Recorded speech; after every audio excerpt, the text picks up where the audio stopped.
I didn't realize how religious this was going to get, so I feel like now I need to confess about some of my religious background. I will say, growing up Greek Orthodox and Catholic, I never really knew what I was, but I always appreciated the Greek Orthodox priest, because he, as previously, the Mass was like this. And so I felt I didn't need to pay attention because the priest back was to me the whole time. The lollipops were really good. My confirmation name was Louis, because I love the St. Louis Cardinals. And when they moved to Arizona and later Phoenix, I was devastated. Now my name means nothing. That's my religion, thank you.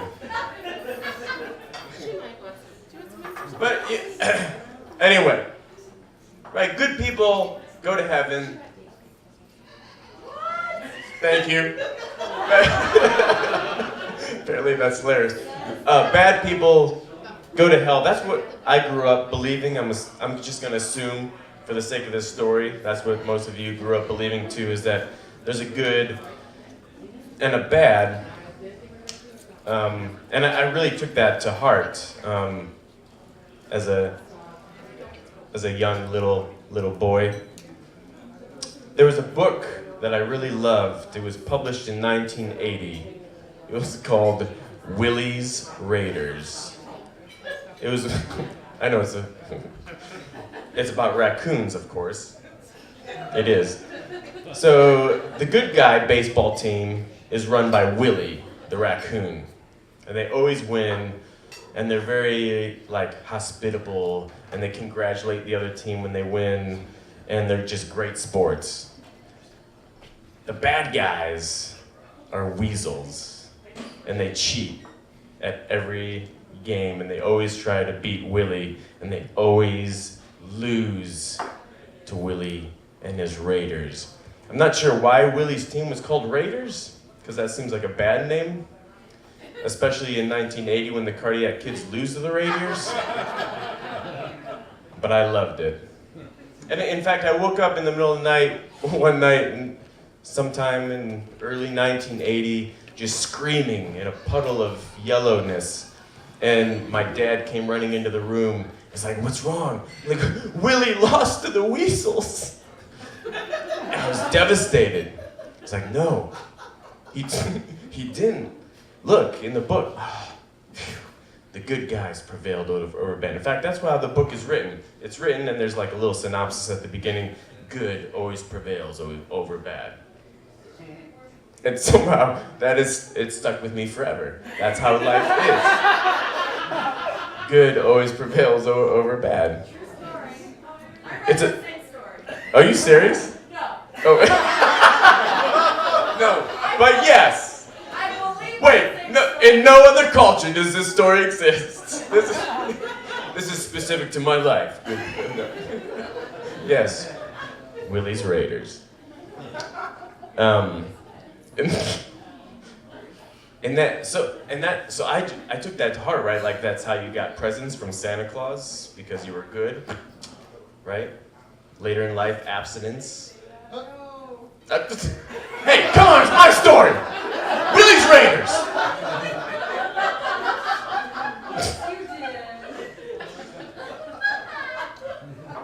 In that same year, later in that year, my uncle was found murdered in his house. And I'm like, oh, well, some bad guy obviously did this, because only good guys do good and bad guys do bad. And then later in that same year, I found out that my father was responsible for my uncle's murder. I'm like, wait, that can't be right, because good guys do good and bad guys do bad. So this complicated things. And then people at school would start asking me about my dad, and then people at CCD, that's that Catholic school that you go to on Monday, that someone I think had referred to earlier, or PSR maybe later on in life. And they'd be like, do you believe in the death penalty or not? Do you believe in heaven or hell?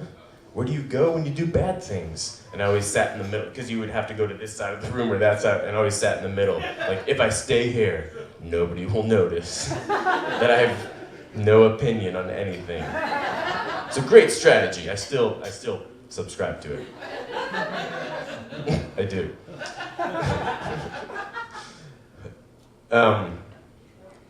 But that became very difficult, and people would start to ask, well, do you want to go to hell? Or people would say, go to hell! And I started to think, well, wait a second. From what I've come to understand, my dad will eventually go to hell. And I kind of want to be with my dad. That'd be kind of the one opportunity that I never got to have in my life, to have that father-son relationship. And I thought, well, wait a second, no, that might be pretty cool. So the concept of doing bad was going to send you to this place with all this, like, you know, these flames that would destroy you forever.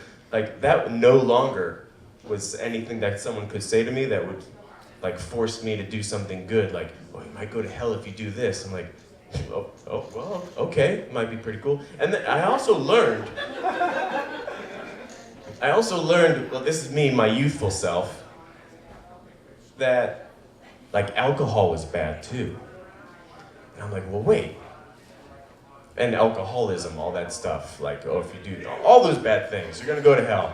I'm like, wait, this might be awesome. I might have the opportunity to go to hell, hang out with my dad for the first time in a long time, while drinking a bunch of alcohol, just being buzzed the entire time, and he might be able to tell me some of those smart things that he never had the opportunity to tell me. I'm like, wait a second, I'm kind of digging this hell place. So, not that I'm planning on this anytime soon, but I really don't have any opinion whether or not heaven or hell. But if I go to hell, I'm game. I'm all about it. Sign me up. Thank you very much.